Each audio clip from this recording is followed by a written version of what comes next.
So at this time, I'd like to introduce Rob Csongor.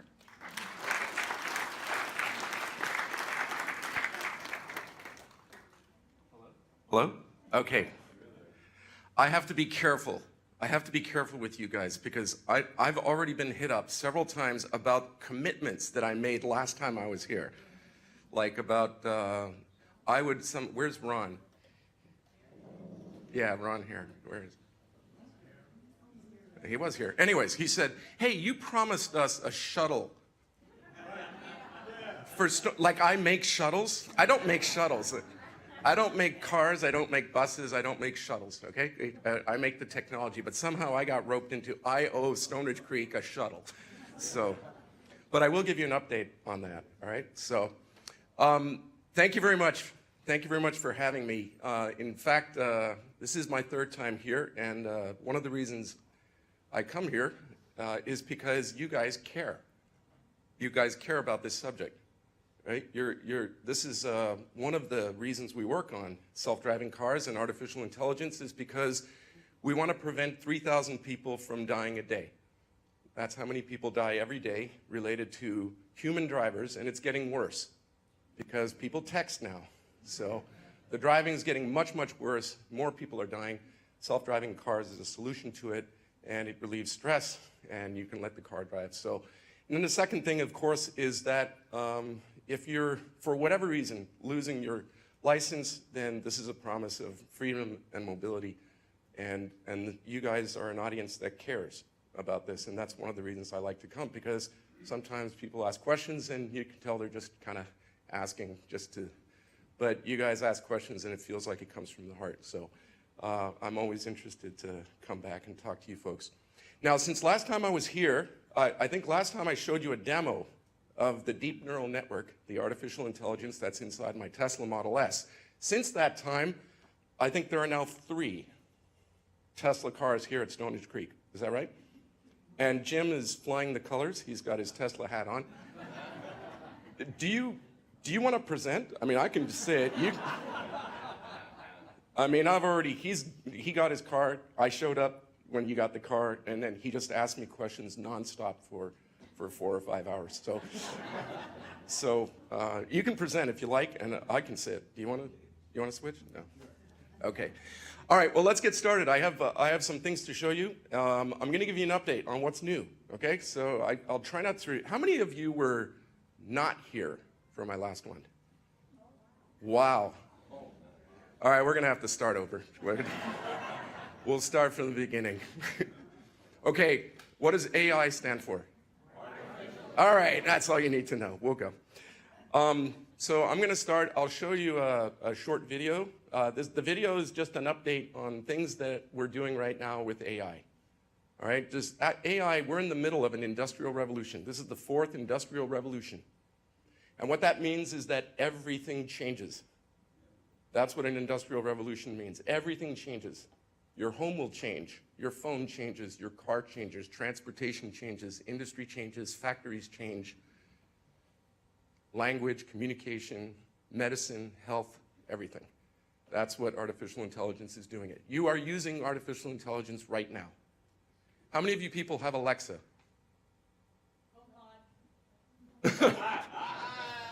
Either one, you are using NVIDIA technology and you are using artificial intelligence. Okay, I'll demonstrate it to you. I'll prove it to you that it's artificial intelligence. All right? So I'm going to run a short video here, and it'll give you a flavor of some of the stuff. Okay, so it's about 3 minutes long.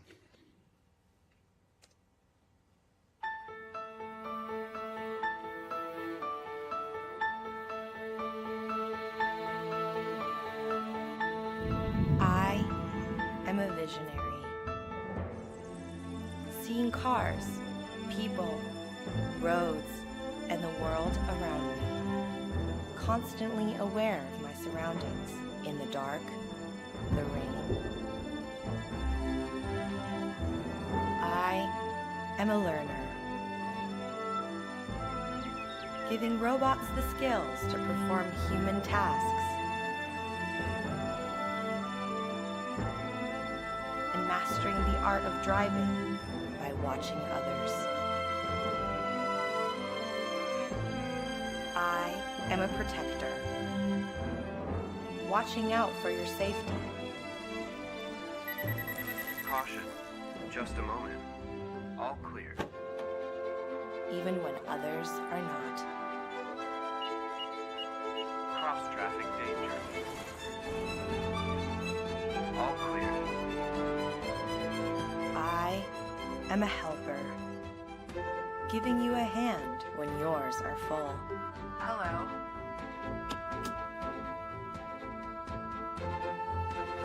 And assisting the disabled in their homes. I am a navigator, planning a safer path and showing you the road I'm taking.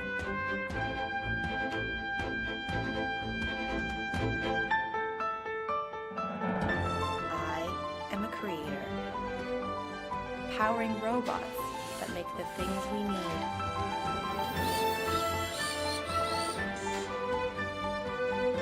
And those that create original works of art in the style of the masters. I am even the composer of the music you're hearing.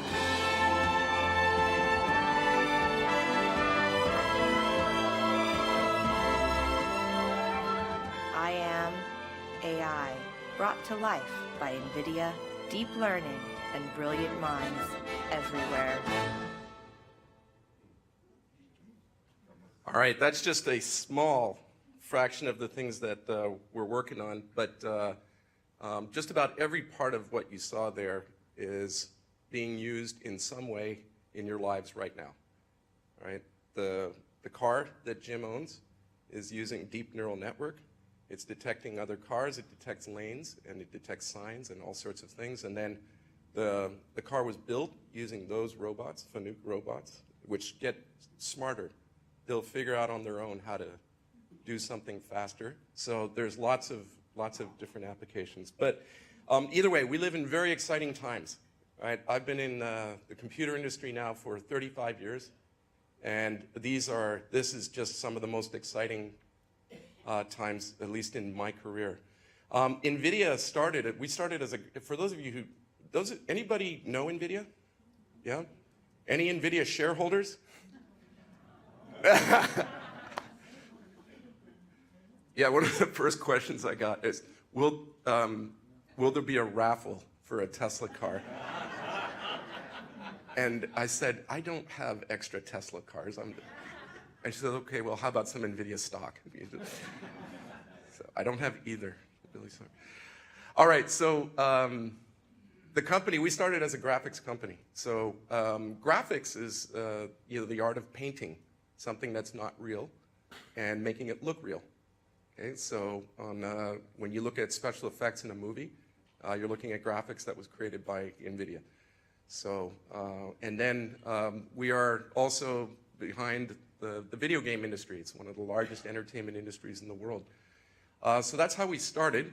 And then somebody figured out at Stanford, it wasn't our idea, it was actually a Stanford guy, figured out that you could take the processor that we make, it's a chip, and you could use it to do artificial intelligence, because graphics, you have to paint dots on the screen many, many times a second. Artificial intelligence, you have to do many, many things at the same time. So he figured out a way to use a GPU to do general purpose computing, which led to AI.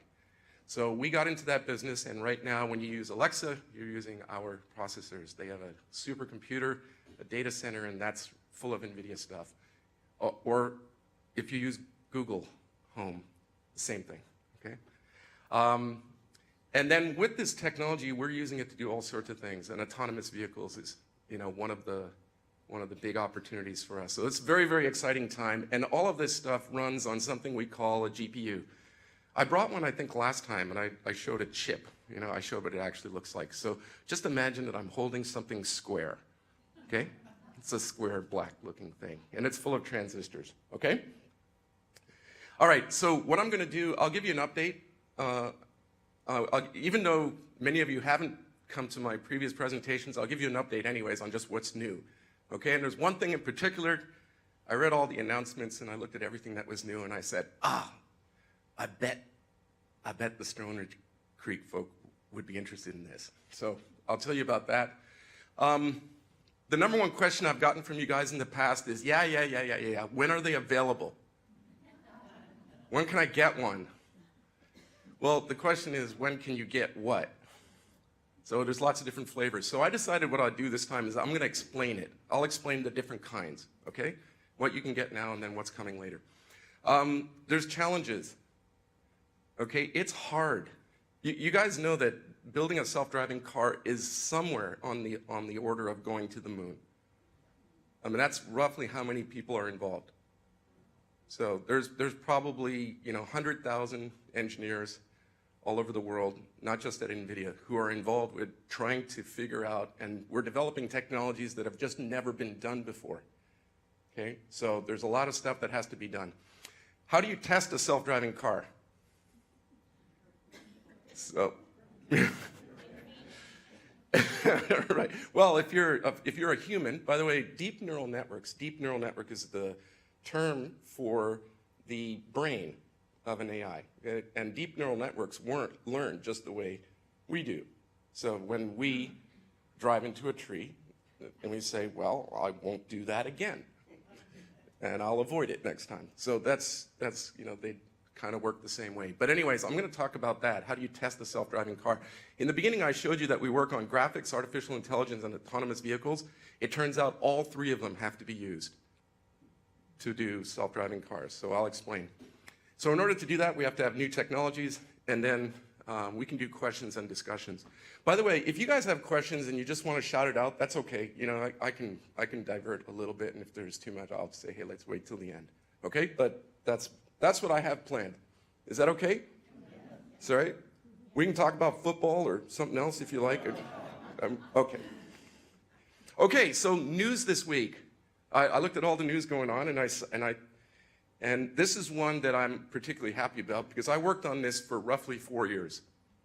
Okay, and I wasn't allowed to talk about it because it was top secret. But Daimler, do you guys know who Daimler is? They're the parent company of Mercedes-Benz. Daimler is actually a huge corporation. They own trucks and not just sedans. They own all sorts of different things. But Daimler, together with a company called Bosch, just out of curiosity, does anybody know who Bosch is? That's right, washing machines and dishwashers, right. It turns out Bosch is the world's largest automotive supplier. They build all of the components that go into a car, right? So Daimler and Bosch announced this week that they're using NVIDIA's AI technology to develop something called a Robotaxi. Right, we're getting to the part where it's a little bit starting to become relevant for you, okay? So a Robotaxi, and they decided that they will deploy a pilot program in the Bay Area. Okay? So there you go. All right, so this is news this week. All right, this is Bosch, Daimler, and NVIDIA. Now what they're saying is, we're going to develop a Robotaxi. So the question is, what's a Robotaxi? Is Jim's car a Robotaxi? No. Well, what's the difference between all those cars? So I thought I would share with you. This is from SAE. SAE is the Standards of Automotive Engineers, Society of Automotive Engineers. And NHTSA. NHTSA is our government. That's the National Highway, somebody help me. No, not transportation. National Highway Traffic Safety Administration. Okay, that's it. Well, anyways, they basically said, hey, there's 5 levels of autonomy. Okay, 5 different levels of self-driving car. I know it says 6, but this first one is level 0, which means no automation. So that would be like a horse. No, actually the horse would have automation. It actually has a brain of its own. If you fell asleep on the horse, it would keep on walking. Right, so actually we should move the horse to somewhere here. All right, level 0 is no automation. Level 1, driver assistance. That means if you have cruise control in your car, you have a level 1 self-driving car. Big deal. All right, there you go. Level 2, occasional self-driving. The car will take control. If you turn it on and you're in the highway, It will stay in the lane. If there's a car in front of you, it will slow down. If the car moves ahead, it'll speed up. Okay? A level 2 car is what Jim has. And that's what I have. Okay? So it's not fully self-driving, but it's actually really, really useful. I'm thrilled with having a level 2 self-driving car. When I drive to work every day in Santa Clara, it's 25 miles away. The car will drive 98% of the time. So the whole way on the freeway and on the roads, and you guys know that, I mean, if you're driving 50 miles a day, 25 miles there, 25 miles back, traffic sucks. It just does. It just makes my life miserable. And to have a car actually take care of doing that is a big, big relief. It is a big improver in the quality of my life. So the question is, when can I have a car that'll just drive me anywhere all over the moon? You probably will not get that for a long time. But in the meantime, even a level 2 car is just going to dramatically make you happier. At least if you have to spend a lot of time in traffic or on the freeways. Level 3, limited self-driving. The vehicle is in full control in some situations, and it is not in others. All right? This is the one that I am actually a little nervous about, because it's kind of like 2 people in a car, and then the one person says, all right, you got it, right? All right, I'm going to take a nap. Wait a sec, did you say you have it? What do you mean you only want to drive on freeways? What do you mean that you only want to drive on the right lane? Okay, so this one they're still trying to figure out. Okay, but this one's one where in certain situations the car will take over, and actually the car company is liable. This is a major distinction. Okay, right now with the level 2 car, how does Tesla make sure that you are not taking a nap in the back? Jim, how does it do that? If you're not touching the steering wheel, it cancels the self-driving. Did you guys hear that? Yeah. If you're not touching the steering wheel, every couple seconds or so, it will cancel autopilot. It'll punish you. Yeah. That's right. It'll say you were bad. I'm punishing you now. No more autopilot for you. I got busted by my own car. That's right. All right. So that's how they make sure that you are paying attention. You are in control. You are the pilot in control. And we will assist you, but don't go in the back and take a nap. Okay? Level 4, it's a fully self-driving car. Okay?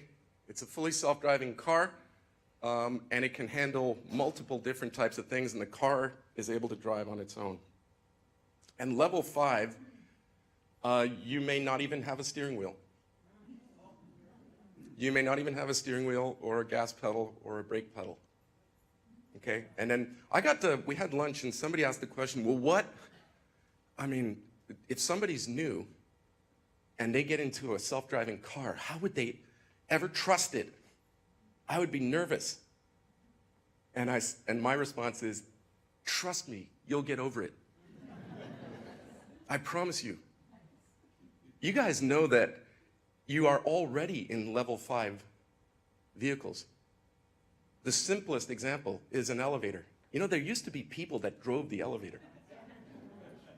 Can you imagine back in the 30s, you know, going into Bloomingdale's and you say, no, I'll drive. What do you mean you'll drive it? You have to be a trained professional to drive this elevator. I mean, they had that handle and, you know, all sorts of stuff. It was complicated. When you go to the airport, you get into a shuttle mover that has no human driving. You are apparently quite fine with that. I mean, it could drive right into the brick wall at the end of the track, but you don't seem to worry about it. All right? You are already driving and riding in vehicles that are fixed. All right? So I have a feeling, right? When I first drove in a self-driving car, I was like I had my hands about an inch away from the wheel because I was certain we were going off a cliff any second. And then it just didn't, and then after a while you go, it's got it. This is good, okay? Level 5. So what I wanted to do is show you examples of these different types of vehicles. So I found a picture of a level 0 car. There it is. Hands firmly on the wheel, foot near the brake and the clutch. A level 2 car. All right, I'm not going to go through every one, but a level 2 car. Now, she has her hands folded on her lap. In several seconds, the car will just politely say, you have to touch the wheel. So, but anyways, this is my car, and this is Jim's car. Level 3 and level 4 will just look like a normal car. Okay, so we'll just skip that, all right? It'll just look pretty much the same. A level 5 car, well, to be honest, it looks pretty much like a car. All right, this is a level 5 car, but actually the difference in a level 5 car wouldn't be on the outside, it would be on the inside.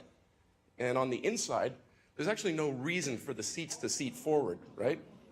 I mean, we all sit right now in a car because that's the way it is, but there's no reason that it has to stay like that, right? So in fact, you notice that what Daimler has, this is a concept car, Mercedes, they actually have a little steering wheel here.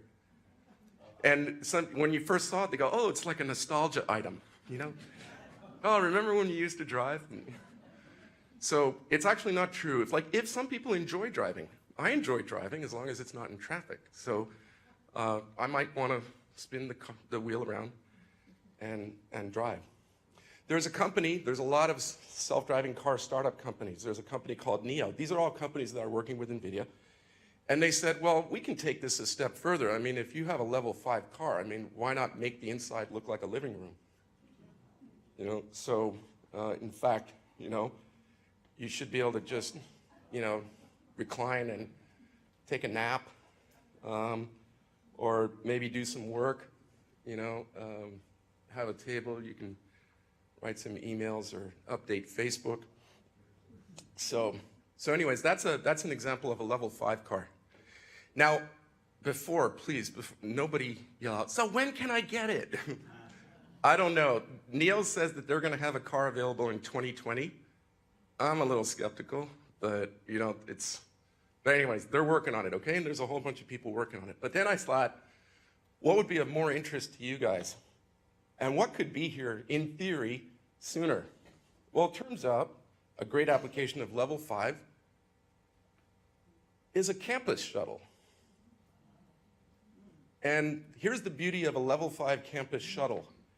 When you say level 5, it means the car takes over and it drives by itself, no human needed. Well, it turns out that a campus shuttle doesn't have to drive through the streets of San Francisco or Bangladesh or Beijing. You could actually just have it drive around Stoneridge Creek, right? It's called geofencing. Geofencing, it means that you have a fixed area where you want a self-driving car, and you could train it within a relatively short period of time to everything going on at Stoneridge Creek. So that's why the application of these kinds of vehicles would actually come sooner. This is actually a real shuttle. It's made by a company called ZF. They have a division called Ego. So that's why it's called Ego, and it's an Ego mover, and it just basically, the doors open, you walk in, there are seats, there's a little tab, you just say, where do I want to go? And then you press it, and then the shuttle will just take you there. Okay? So I think this has a much better chance of coming out soon because it's geo-fenced. It doesn't have to drive everywhere. It just has to drive here. Okay? So I'll give you updates on them, but I want you to remember, I'm not making this shuttle. Okay? I'm not committing on when it shows up. All right? But anyways, these are, I know this guy. This guy is Torsten. He's the developer. He's the head of the engineering group that makes it. The middle guy is head of the division, and then that guy on the right works for me. So he's in our automotive team, and he's working for them. Okay, so I've gone through all the different types, right? These are all the different types of self-driving cars. It makes sense? Well, so far, you're still with me, or is the eyes glazing? No. Okay, we have a lot of challenges. I told you this is similar to going to the moon. All right, so let me just kind of summarize them for you. What we have to do is to basically take a car, turn it into something that will perform roughly the same as a human brain. It doesn't have eyes, a nose, an ear, or whatever. We have to come up with entirely new senses. So we've come up with cameras, radars, ultrasonics, LiDAR. Okay? LiDAR is a laser. Cameras, you guys know. Radar, I think you understand. Every one of them has an advantage and a disadvantage. Okay? Like our bodies, you don't think about it, but whoever designed us was, thinking. They said, you go into a room and it's on fire somewhere. What's the first thing you might do? Smell. You smell the smoke. You go, something's not right. Okay? Your sense of smell gives you a first indication. You have your back turned, the car's coming on the road. You hear the car coming. So your ears, each one of and then if you have to identify what something is, your eyes are usually the best. They're limited in some ways, but you can use your eyes to figure out what something is specifically, right? So all of these things work together. Same thing in a car, except we have to start from scratch. We have to start from scratch and then figure out a human brain and how it would process all these things together, understand the world around us. Some things are hidden. When you see cars or when you see people, sometimes you only see pieces of them. If there's a car behind another car, you might only see 10%. We're very, very good at figuring out that that's really a whole car. It's not just 10% of a car. It's a whole car, all right? So the bottom line, to do all of that is you need a supercomputer, okay? A supercomputer is a computer that's something the size of this room. Just imagine this room full of computers, okay? You need something like that, and it has to run something on the order of hundreds of teraflops per second. Teraflop is a computing, It's like a bazillion miles per hour, okay? Now, it has to fit in a car, and customers are not willing to get rid of their golf clubs. So they need the trunk space, and it has to be small, and it has to use very little power, okay? And then the RAND Corporation came up with a finding. What they did, you guys know the RAND Corporation? Yeah, for those of you not familiar, RAND Corporation is a think tank, the United States. They consult to the United States government, they consult to the president, they consult to the CIA. They do all sorts of analysis that are matters of strategic importance for the country. RAND Corporation is very focused on self-driving. They consider self-driving and AI to be a strategic initiative for the United States. So they did analysis and they concluded that to safely test a self-driving car, you would literally have to drive it for billions, hundreds of billions of miles. And even if you had a fleet of 1,000 cars, it would take hundreds of years. So we're doomed. At this point, we should just toss the towel and say, that's it. Guys, hey, we did our best. Can't do it. It turns out we're working on finding a way to do it, and I'll show you how, okay? The first thing we did is we realized that if you have to figure out everything around the world, you cannot write software for every little thing. Okay, see that thing? That's a chair. Okay, that's a shoe. Okay, you cannot have a person sit there and write the code. We need a new kind of computing model. We need a breakthrough. And that breakthrough is artificial intelligence. Okay? We create something called a deep neural net, and the deep neural network will actually figure stuff out and learn, just like we do. Okay? And as a result, it becomes much, much better. And we can monitor it and see how it's going. So that's we've done. By the way, for home, your Google Home, your Alexa, it's already in production. Okay? And I'll show you how it does that. For cars, we've only been working on it for 5 years, which is a very short period of time. Okay, so that's the first thing. Second, since last time I talked to you, we came up with a little chip called Xavier. Okay, this little chip is the world's first autonomous AI processor. It's designed to do a ton of processing in something that is the size of my fingernail. So it's 30 trillion operations per second. So we did that, and then we figured out a way to make it bigger ones. Take a bunch of Xaviers, a bunch of other chips, and we make something, and we called it Pegasus. By the way, if you look up the news article, Daimler announcement, they'll say they're using NVIDIA's Pegasus technology. That's what that is. They're using a bunch of these chips, and they're all grouped together, and it's like, you know, instead of a single-engine plane, it's like a plane with 32 engines, okay? Secondly, NVIDIA has a data center. You can't just have a car that's smart. It has to collect data, and it has to send it back to a data center, and the data center will then collect the information so that you can learn. And then engineers look at it and they try to figure it out. So you need the data center side, you need this, and then you need a way that the whole world can plug in and develop stuff on it. So this is all the stuff that we're working on. This is the Xavier chip. Okay, so it's about the size of a fingernail. It's the most complex system on a chip ever made. It's 9 billion transistors. So, yeah, if you want to come by NVIDIA, I'll show you a microscope picture of it, and it would just blow your mind. So anyways, that's really fast.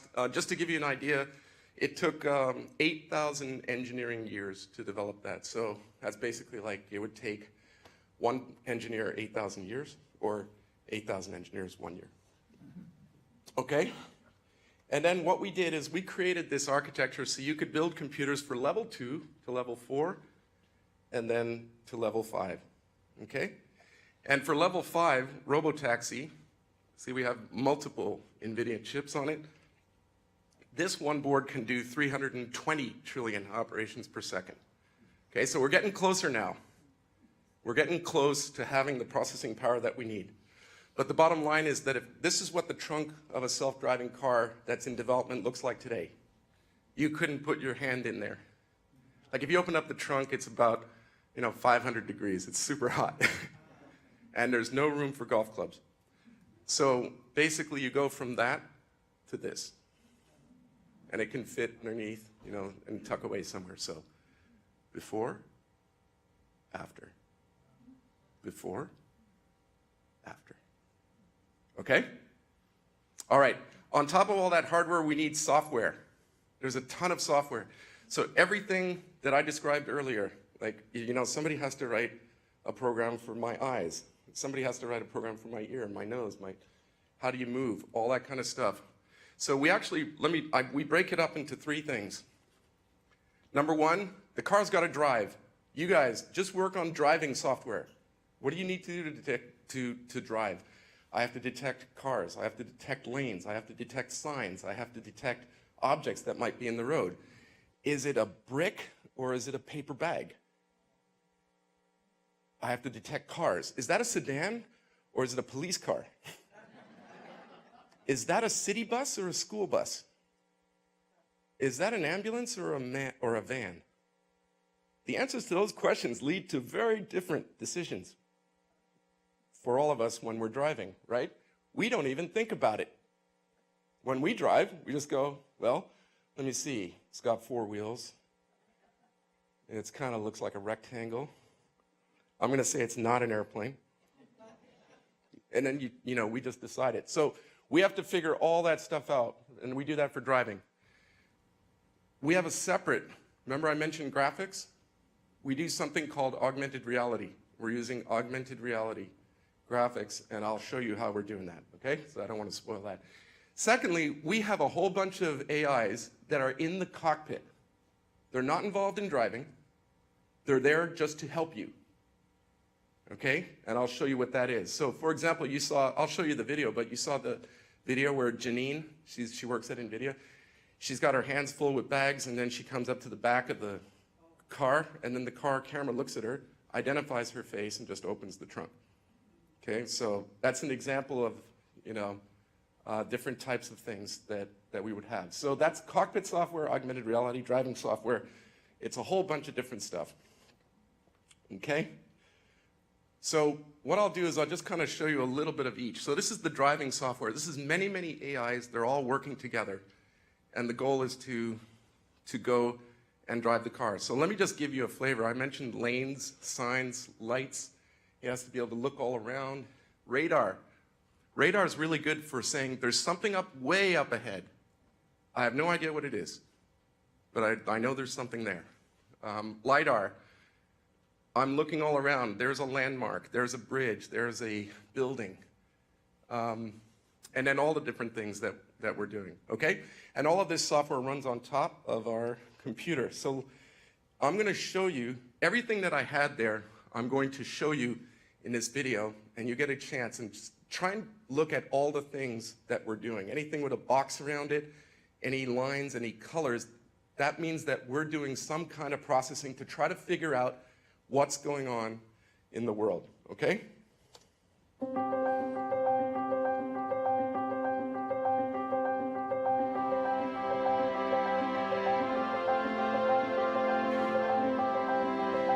Detecting intersections. Which way should I go? It's snowing. What's my lane?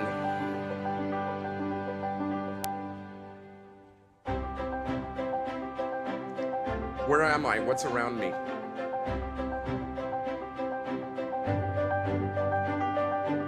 I want to build a map and remember where I went.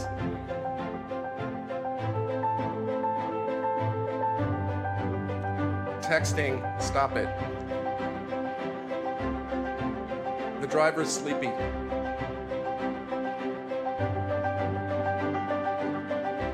And now this is one of our test engineers. He's going to drive, and the car is going to remember how he likes to drive to work.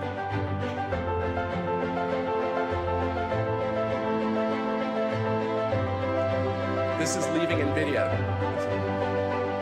So he wants it to just drive and get on the freeway to head home. So the car's driving all on its own.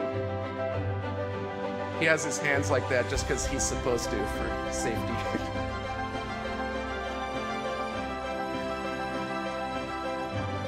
So Jim, this is the next generation of your car, okay? So in this case, the car is driving completely on its own.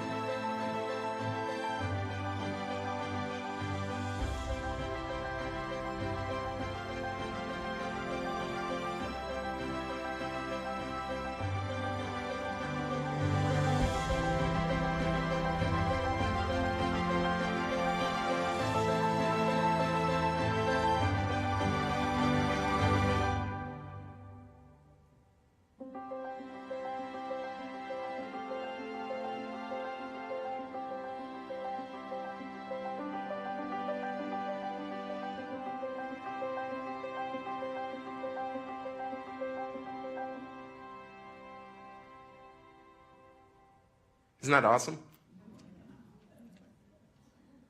Everything you saw there is all about, I want to understand the world around me, figure out what's happening, and then I want to automatically drive a car. It's magic. You know, when you work on it and then you actually put it in the car and then you actually drive in it, it's just actually like it's like an emotional moment for us when we're there and for the engineers. Just to give you an idea, this is one frame grab from the video that you just saw.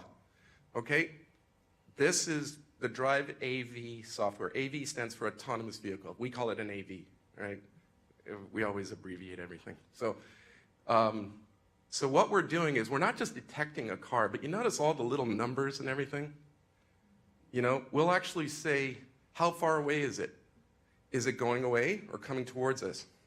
Okay, when we were taught as babies, you know, this is the other fun thing about AI and self-driving cars, is you kind of rediscover how humans evolved. And we learned by rules that we've forgotten. Like, for example, if you take a baby and you take a beach ball and you move it towards the baby will sit there and then it'll just, and then it's shocked. The baby's shocked, right? It's surprised. And then you do it a couple more times, and then the next time, just as the ball's about to hit him, the baby puts up its hand and stops the ball. So what it's learned is that if an object gets bigger, it's moving towards you. Now think about that. Do you ever remember somebody explaining that to you? Is the object actually getting bigger? No. It's just a rule that we've learned. We've learned to deal with it. Objects that get bigger, they're not really getting bigger, they're just moving towards us in 3D space. So we just remember, and if it's moving away, it's probably not shrinking. It's just moving away. All right? So cars, basically, AIs have to relearn all of this. They have to learn all these things, except they'll do it with incredible precision. We are closing on this car at a rate of, and we have a 3.37 second impact, which means that negative means that we're not going to hit it. We're detecting all of these different objects. These are the bearing, how many degrees off it is. And you know what I think is really funny? This actually, when I saw this image, I said, I got to use this image because it's actually pretty funny. We're detecting a whole bunch of things. You notice we detected the lane. We color the lanes different colors. We detect all the, you notice the signs? Detect the signs up there, all the cars, and we even detected the cars up on the overpass, except for one object. Can you see the one object? It's a boat. We don't need to detect it. So it detected everything except the boat. Actually, if the boat was on the freeway, we would have to detect it, because whether it's a car or not, we'd run into it. But okay. All right, let me talk about the cockpit software. So the cockpit software, everything that I showed, I'll show you a short video again. The automatic trunk opening, what we're doing is we're tracking the eyes, which we have an AI that just looks at your eyes and says, which way is she looking? All right? Now, if you were my daughter, who's here? If you were my daughter, she's texting all the time. When she's sleeping, she's texting. When she's driving, she's texting. When I talk to her, she's texting. But anyways, you're like, if you're driving, you can't go like this, right? Because you'll get arrested. So what you have to do is kind of go like this. And as soon as your eyes go down, the AI can detect it. And then, tell you to knock it off. Head pose. All right? Oh my God, there's a sale at Macy's. Okay, so the car, or actually the more common application of that is one of these. You're drowsy. You have a drowsy sleep car driver. All right, we're going to detect that, and then we're going to wake them up. All right, and then the final one is natural language understanding. Earlier, I said I would prove to you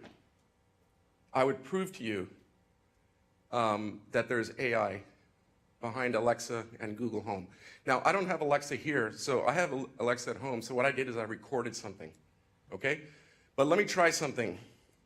Jim, if I asked you a question, if I said, Jim, will I need a screwdriver tomorrow? Please answer the question. Why not? If we stand here long enough, you'll get frustrated with me and you'll say, what do you mean? What do you mean whether you need a screwdriver? What are you talking about? What would you need it for? And what if I said, well, what about Saturday? What about Saturday? What if I asked the question, what about Philadelphia? I don't know. You're not giving me enough information. It doesn't make any sense. Okay?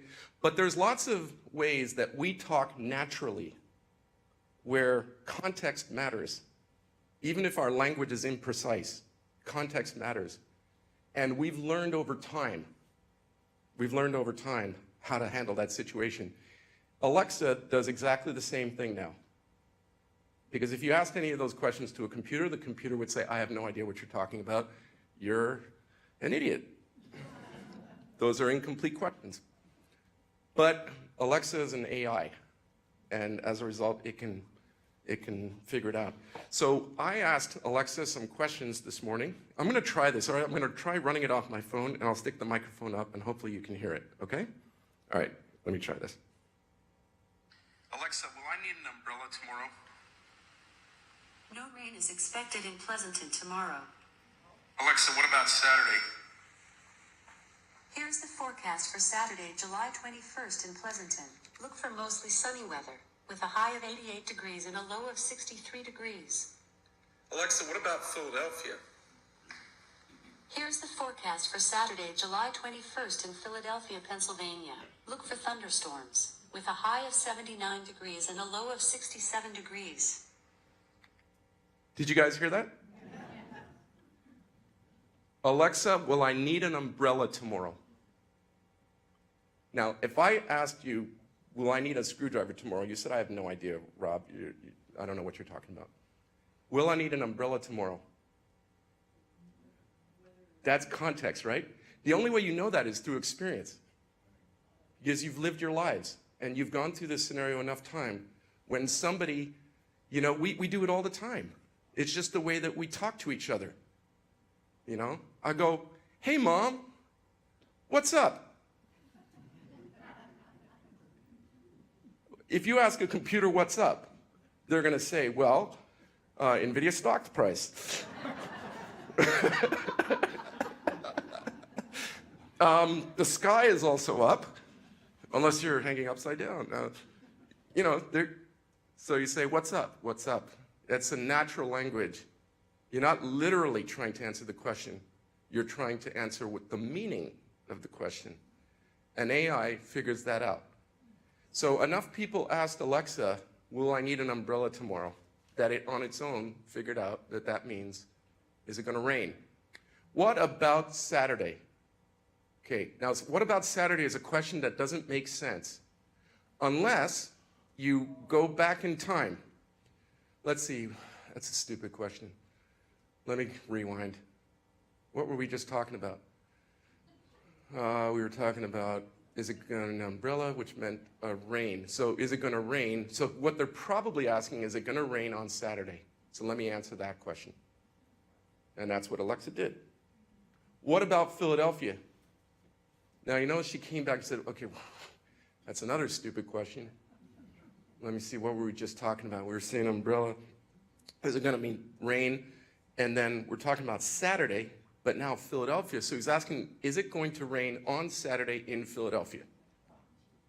Right? You guys, we all do this automatically. We don't think about it. But the reason is that we've been alive for a long time. And so we have let me rephrase that. We have experience. We have a lifetime of experiences. And we've learned by just doing enough times that that's what you do. If you don't have complete information, you rewind, go back in time, you remember what was just talked about, and then as a result, you understand. Okay? Natural language understanding. Okay? What's an example in a car? Alexa, or no, you wouldn't say Alexa. Google or Tesla, or hey, car, I'm hungry. Okay, I'm hungry. I mean, the car should say, so? So, I'm hungry. Yeah. There are many restaurants within by the way, this is all in development right now. I mean, if you come to NVIDIA, I can show you. But there's several, I know that you like Thai food because you actually have, most of the time you ask for Thai food. Or you're a fast food junkie. There's a McDonald's coming up in 2 miles. But it would just talk like this.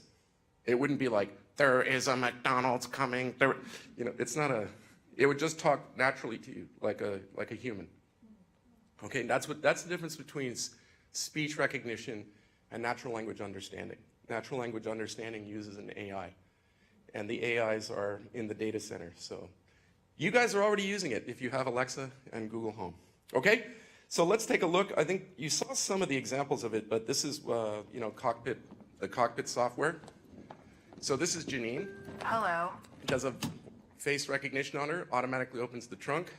Distraction, distraction. You notice her eyes are clear Distraction. here, but she's wearing sunglasses. Distraction. So how did we detect her eyes? Infrared. Use infrared camera. Attention. See? Attention. Wake up. Okay, in this case, there's a cyclist coming. Caution. She goes to open Just the a door, moment. and the door won't open. All clear. It keeps her from opening the door. By the way, this is my son. Cross traffic. He works for NVIDIA. He didn't see the car running the red light. He stepped on the gas. The car disabled the accelerator for a split second so that he wouldn't get hit. Okay? It's a feature we call it Guardian Angel. Okay? So it helps keep you safe. Okay? So those are all examples. All right, just for time, I'm gonna speed up a little here. We've got augmented reality. Okay? We use augmented reality all the time, and we have our entire lives. Okay? Let me demonstrate. Hey, Mom, you have to pay attention. There's going to be a test afterwards. Okay? All right, ask me where the water is. Where is the water? There is the water. Okay. It's right over there. I'm doing augmented reality. Okay? You are looking at this scene, and then I am pointing. Okay? Now, if I'm pointing far enough away, you might say, wait a sec. You mean over by the curtains? No. Are you pointing at the laptop? No. So one of the things we can do is we can highlight things in real life. Okay? It's coming very, very soon. Have you guys seen these phones that have Pokemon? And like you can point the phone at this table, and on the table, like it's empty. But when you look through the phone, there'll be little creatures walking around on the table. Okay? And you play a game. Okay? Just imagine you could do the same thing. You hold your camera up, you're in the middle of Times Square, and you're going, I'm totally lost. I have no idea what to do. And you pull out your phone, and then you hold it up, and then you're looking through the camera, and the camera will have an arrow going, and it'll move around objects in the scene, and then show you exactly where to go. That's what you're seeing here. Okay? So, for example, this is a video of your driving, but there's a path actually painted on the road. And it just shows you where you're supposed to go. There's a guy on a bicycle just about to come up on the left, so I want to make you aware of it. Okay? All right. Do you guys know what this is? It is the Starship Enterprise from Star Trek. Okay, does this spaceship actually exist?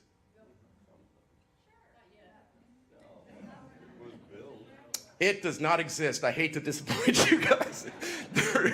There is no 4,000-foot starship, but it looks so real. How could it not be real? Look, there's shadows. The little lights, you can see little soft shadows and reflections. The sun is reflecting off of it just like it is down on the water. It looks so real. How can it not be real? This is using a technology called 3D graphics, photorealistic graphics. Now, you thought I had forgotten one of the key problems we have. Remember that RAND report? Okay, we have to get a self-driving car out on the road. We have to test it in every conceivable situation.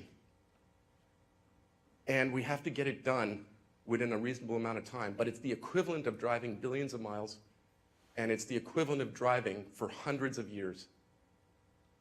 We're going to use 3D graphics, and we're going to simulate the world. What you're looking at here, and NVIDIA, of course, we're the king of 3D graphics. We know all about 3D graphics. We know how to make things look real. So, for example, in this particular case, this is a tool that we use, and we're going to change the position of the sun. Let's put the sun right at the end of the road where it's going to blind you. It'll blind the cameras. Let's see how that works. And now let's move the sun around, and we'll have a shadow go across the road so it can't see the lane markers anymore. Or for that matter, let's just make it snow. And let's make it nighttime. And let's make it anywhere on Earth. And then let's create 5,000 virtual cars and have them drive on it all night. So as a result of this, what we can do is we can create, this is not a photograph. None of these are photographs. This is all 3D graphics. It's not real.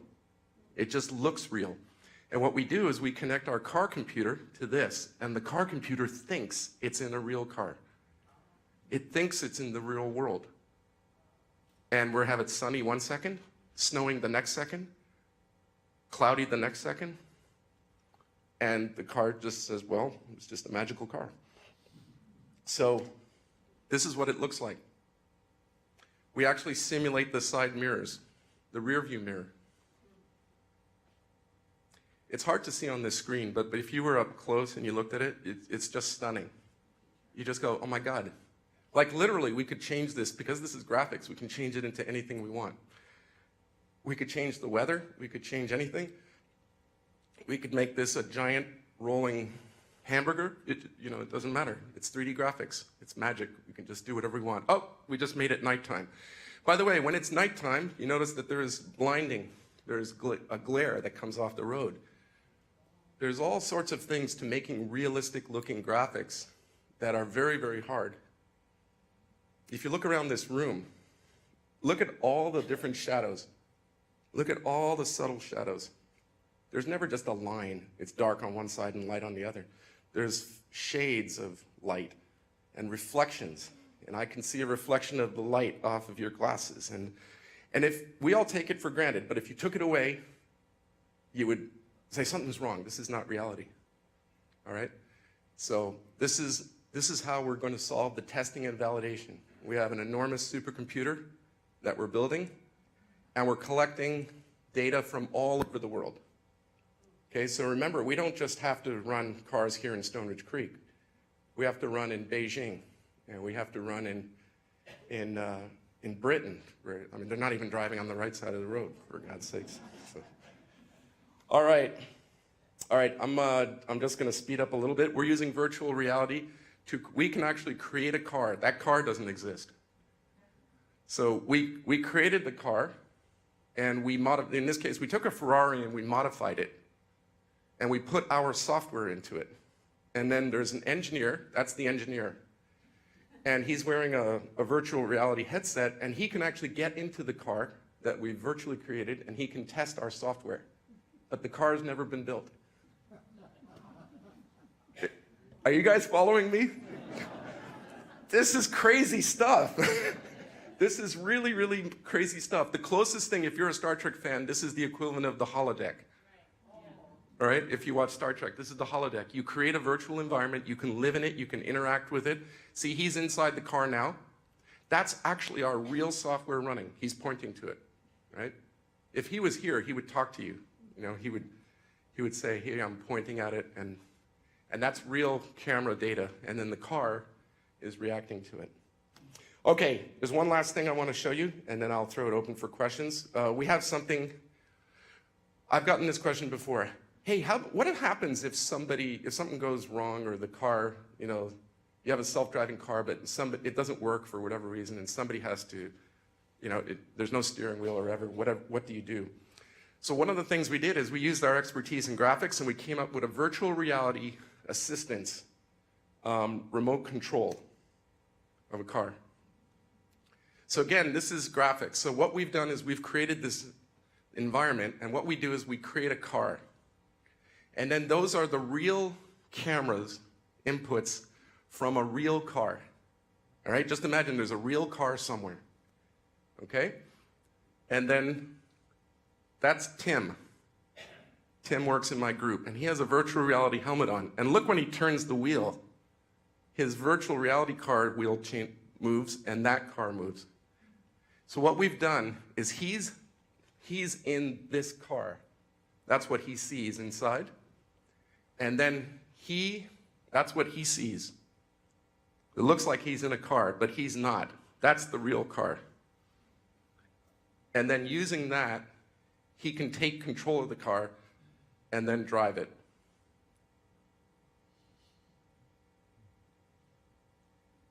Are you guys following this? Okay. So he is not in that car, right? He's driving it remotely. And that's an example of this assistance program. you know? So just imagine the, what's that? That's right, it is the San Jose Convention Center. That's right. So let's say you guys have one of those Ego shuttle movers, and then Jim and a bunch of his friends come out and they pick up the Ego shuttle mover and they move it off, to, the retail mall. So Tim would have to drive it back, using this technology. Okay? All right, so what we have here, there's an incredible amount of work. I mean, NVIDIA, hopefully, in 1 hour, I do my best to cover what's new, what are the technologies going on, how do we do it, how do we solve the problems, what are the problems we have, what's coming, what are the different types of self-driving cars. So I do my best to try and jam everything in. But that's all I can do for today. But hopefully you get an idea of the incredible amount of work that it takes to do it. And we've made an enormous amount of progress. And the reason we work on all this stuff is that it's just really important. It's just really important. Today it's 3,000 lives lost every day. That's human error.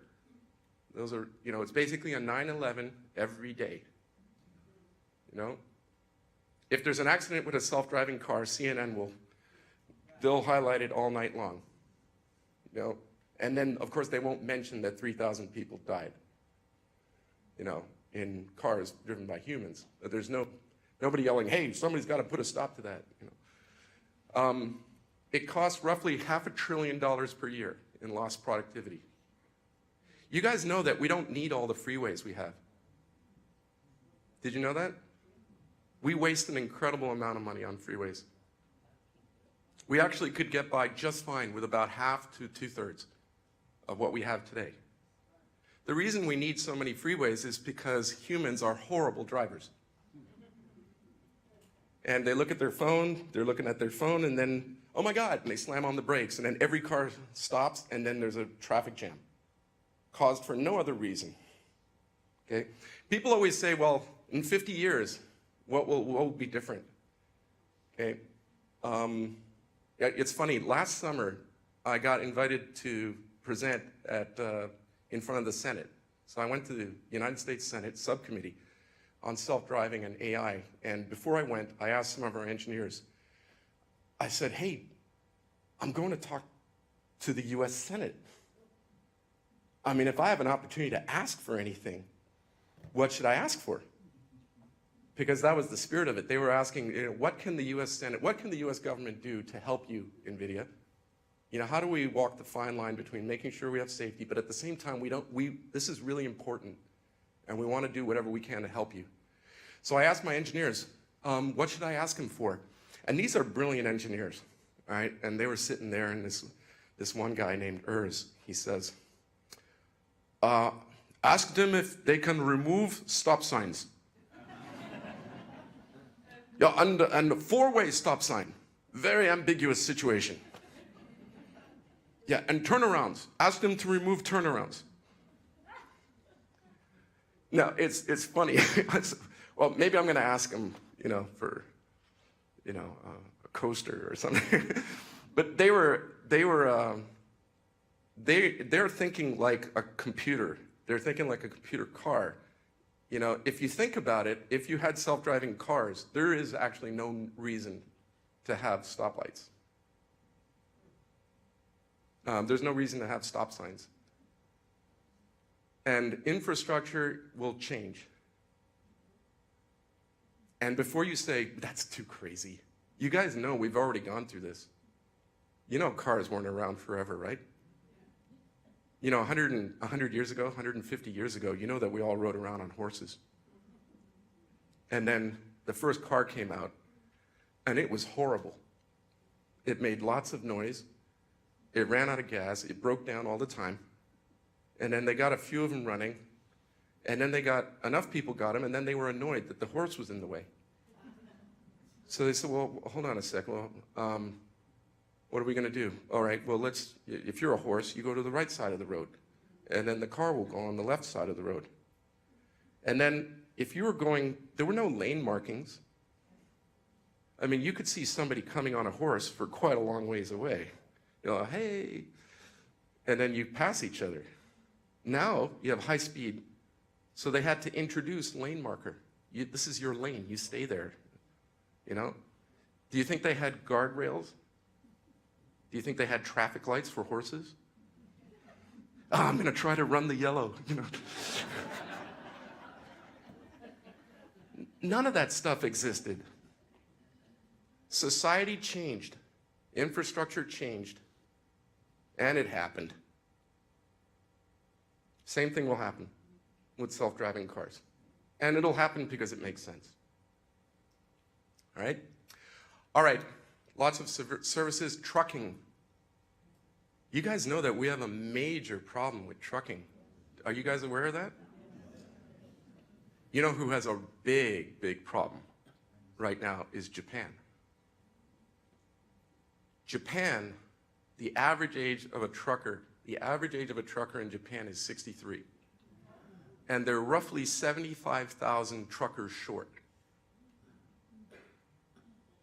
And in the United States, we introduced something called an electronic logging device. And it makes sure that a trucker doesn't drive for more than 10 hours a day. And we introduced it, and as soon as we introduced it, trucking capacity fell by 10%. Just to give you an idea, there's $750 billion of product shipped in the United States and by trucks. 10% is $75 billion. There's a $75 billion hit to the US economy. And why is trucking more important today than ever before?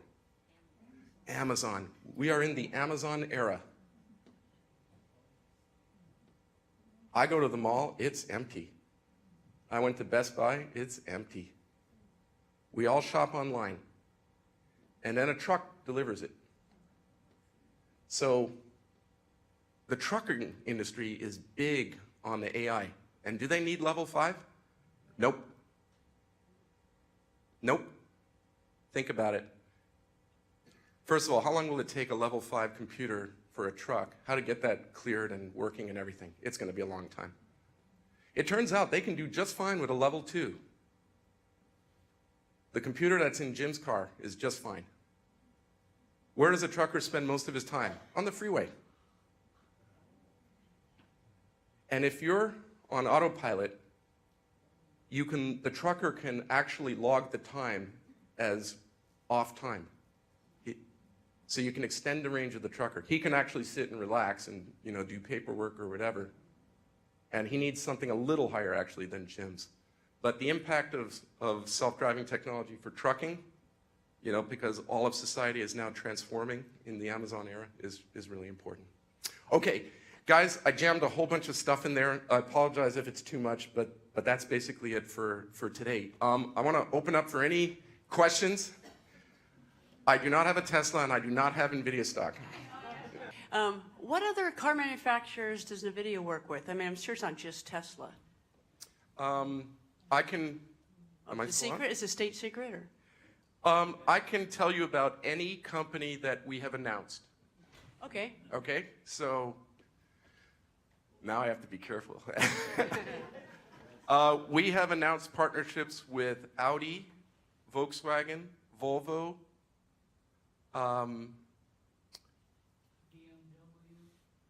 BMW. Yeah. No, Tesla's a domestic car. Let's see. We've announced a partnership with Toyota. We have not announced anything with GM. Almost every one of these, let me just say this, almost every automaker in the world has NVIDIA development systems, okay? I'm not saying anything wrong there. And it's not just audio, I mean cars too, because you talked about the smart Trucks. Speakers. Yeah, So we've announced like refrigerators and all kinds of things, right? well, we're not doing the refrigerators, and you don't need a supercomputer for a refrigerator, but the Bosch has a huge automotive division. There is not a single car in the world that doesn't have some piece of Bosch in it. So they're very large. It's an enormous company, right? PACCAR, Scan, Mania, these are all trucking companies. Peterbilt, all of those companies are developing on NVIDIA. Yes? Is it hard to stay alert if you're on self-driving? Is it hard to stay alert when you're on self-driving? The self-driving that we have now, it's level 2, which means you have to stay. So the car forces you to stay alert by touching the wheel. But it's actually a great question because it's something that people worry about. There are a bunch of people that deal with how do humans react to certain technology. And even if I said don't take a nap, you know that people bought Teslas and the first thing they did was go into the back seat and take a nap. I mean, it's just, and it says all over the place, don't do that. But anyways, yeah, there's two different ways that car makers are approaching making sure that you pay attention. One is like what Tesla does. It'll keep nagging Jim to touch the wheel. The other way is the camera. So if your head goes out of view, or if your head goes like that, or if you're not paying attention, the car will nag you, verbally. And then if you don't comply, it'll shut off the autopilot. That's the punishment. And once it shuts off the autopilot, you cannot just press a button and start it up again. How do you get it back on again, Jim? Yes, have to start a new trip. Well, you have to stop. You have to stop and then, start again. So that's the ways that they make it happen. Now, once you get to level 4 or level 5, it won't matter. Because they'll basically, they'll sell you a car with a bed in it. And, you get in and you say, take me to LA, good night. Yeah. Back when, Oh, okay, hi. a long time ago, it seems. Anyhow, when we were designing systems, we worried about fail-safe mechanisms. Yeah, great question. And what do you do for fail-safe? Yeah, great question. Where did you work? Where you said we were designing. I worked at, several places, Lincoln Laboratory Okay. and McDonnell Douglas. Okay, McDonnell Douglas. Okay, perfect. So if you work Electronic systems. electronic systems, but either way, if you worked in aerospace or you work at any place, there's always this terminology of what's the mission. Is it mission critical? Is this thing mission critical? And what's the severity of it? All right. So, for example, if the music player goes out, okay, you're going to have to do without, Snoop Dogg for a few minutes. All right. So that's not mission critical. But in a level 2 car, there's already redundancies and failovers. And for level 3, level 4, and level 5, they're basically going to be 2 of everything. And I'm talking 2 of everything, including the steering, including the brakes. All right? And there's always some way that you can either A, complete the mission, which means I said, take me to Stoneridge Mall. Or else it'll be, okay, we had a catastrophic failure of the steering wheel. We're going to use differential braking to just pull to the side of the road safely, and then we're going to put on the maintenance light. All right? So there's either one of those things happening, and then there's redundancy is usually the best way to do it, and then there's all sorts of other stuff, which will take way long to explain. But basically, we approach it very, very much from a system and mission perspective, just like an aircraft or just like, those types of things. Yes? When your augmented reality testing finds a weak link in the chain, can you describe the type of error and what the engineering environment's like when they find a mistake? Yeah. Well, that's a great question. We were talking at lunch. Jim said, hey, I was driving in the lane on the freeway, and the left lane, let's see, you're in the right lane, right? Yeah. Okay, he's driving in the right lane, and all of a sudden, the right lane marker starts going off like that, which is the sign of an exit, right? Do you know what I'm talking about? Yeah, you're in the lane, There are 2 lanes, and then the right lane starts going like that, okay? And this used to happen to me all the time in the carpool lane. And then it started doing that, and the car started going off following the right lane instead of the left lane. I mean, like it thought there was a curve in the road. So Jim had to grab the wheel, turn it back, the car disengaged autopilot, and he was back, and then he clicked it back on again. Now, there was no Tesla engineer sitting in the car going, aha, and then he starts writing in his clipboard, okay? So what we do is as soon as he disengaged the autopilot, that becomes an event, and it's logged. It's called an excursion.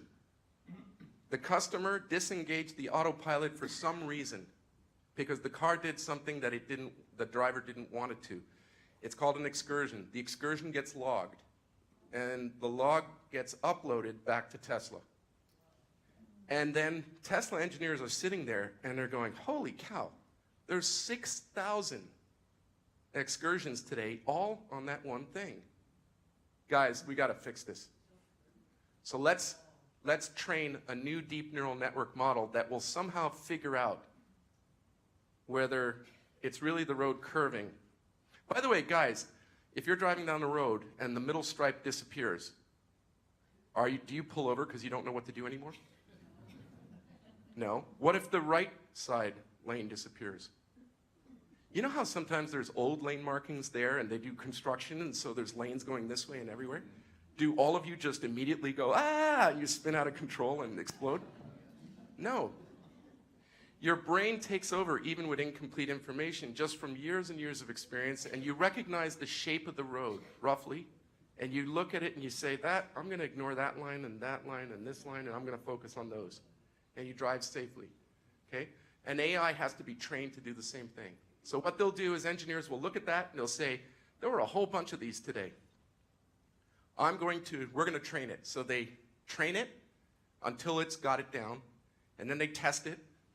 They run QA on it, and then sometime next month, maybe in 2 months, they go, we all good? I think this is good. And download. And now, not just Jim's car, but every Tesla gets smarter. So I told you that used to happen to me in the carpool lane. It doesn't happen anymore. Right? My car got smarter. So that's the power of AI. That's exactly an example of how that would be done.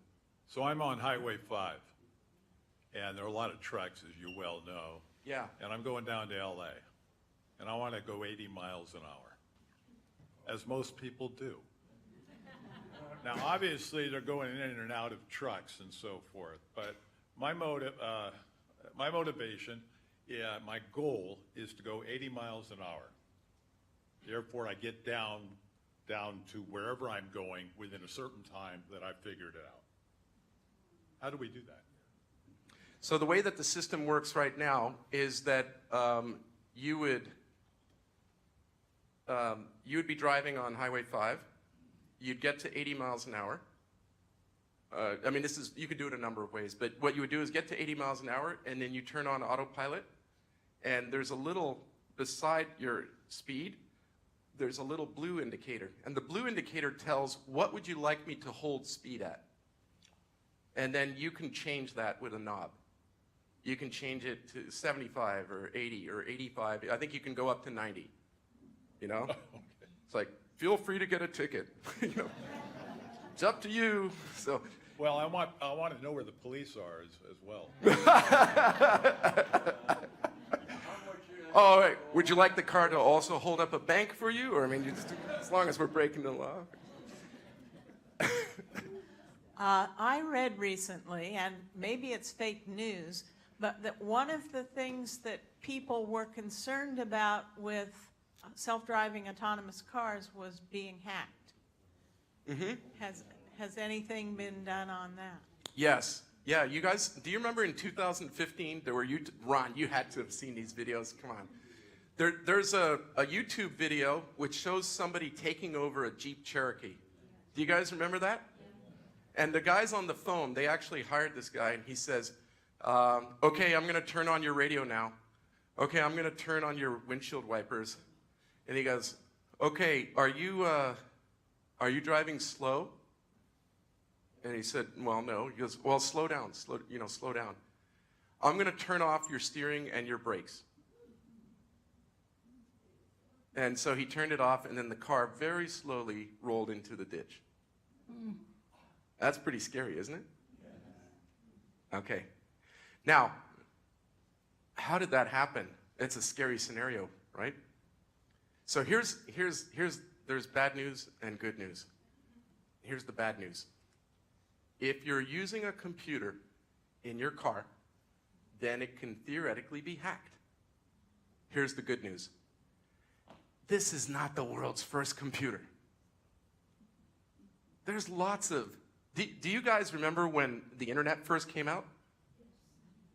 Do you remember the fear of entering your credit card?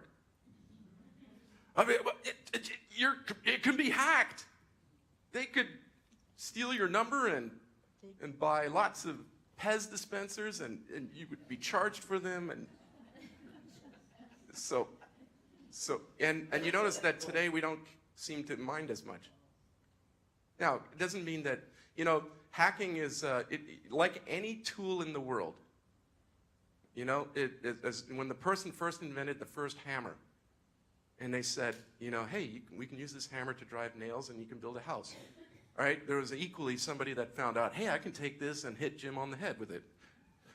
As soon as you build a tool, somebody figures out a misuse of the tool. But then, we counter, and there's a constant war, to just make sure that tools aren't misused. So the bottom line is that a computer in a car is new, and for that 2015 Jeep Cherokee, it was new. And they hadn't thought of it. Jeep had not thought of it as a computer, which is to put the appropriate safeguards in place. But now they do. You can't hack the Jeep Cherokee anymore. And it's not because they had to invent security software. You're already using. There's no reason for us to reinvent that. All that AI stuff that I showed you, we all have to invent that. That's never been done. But security software for a computer, come on. We have entire industries on how to build security into a computer. So we're just reusing tried and true technology that's already being used in computer architectures everywhere in the world. Does that make sense? Yeah. The freeways are becoming more and more crowded and becoming almost inadequate, and many times need repair and all. It's becoming a big problem. Is your company doing anything, considering in the future where freeways are so crowded will become inadequate? All of you heard the question, right? Yeah, NVIDIA, our business is computer technology, so we're not involved with, legislation or government or building freeways. But as I mentioned, if we all had self-driving cars, you would, the real extension of this technology is that cars would drive like a school of fish. There's no reason, by the way, that you couldn't have cars driving at 120 miles an hour separated by 4 inches. The only reason that you can't do that is just because humans, we can't drive when it's 10 or 20 degrees. But in theory, if you had computers driving, the roads would be much more efficiently utilized. So we wouldn't need more freeways, and the freeways would be less crowded. And most traffic congestion is caused not because there's too many cars. It's caused by people rubbernecking an accident or stopping because they're distracted, and then that ripple effect is what causes the traffic jam. So this technology just by itself, if applied to enough cars, would dramatically reduce traffic. So that's all I can say about something we're doing. And then as far as the other stuff goes, I don't know. We'll see what happens. Yeah. Are you doing anything with drones? You didn't mention drones. Are we doing anything with drones? Yes. Well, no, drones are not going to. I haven't seen a drone that could carry a semi full of. Batteries get smaller. Yeah. Drones are used right now by the trucking industry. So they use it, for example, to go into factory warehouses and they can identify boxes or pick them up if it's a light box. But drones can't carry heavy objects today. But we are doing things with drones. So it's not my business. It's another group within NVIDIA called, the other group is called Autonomous Machines. And the same technology is used, but for a different application. But it's the same idea. Object recognition using a small camera. So I was telling, at lunch, I was telling some of the folks, a company came in and showed us what they had done with it. And basically, the guy had a bicycle, and then he had a drone, and then he turned it on and just let it go. And the drone came up, and then it just started following him. So he's walking, and then he got on his bike, and he started going around trees, and the drone was just following him, taking a video of him. So, and then he came back the other way, and the drone remembers. I came by this way already. I built a map. Remember that picture I showed where you could see the map that it was building for itself? We do the same thing. The first time you go out to the parking lot, it's new. The second time you come back, you already have a map in your mind. You go, I remember this. That's right, the exit's on the other side. I'm going to go that way. So the drone does exactly the same thing. So yeah, there's a lot of applications for drones. Any other questions? All right, everybody's fully informed. Thank you. Thanks very much. Always good to be back here. Thank you very much.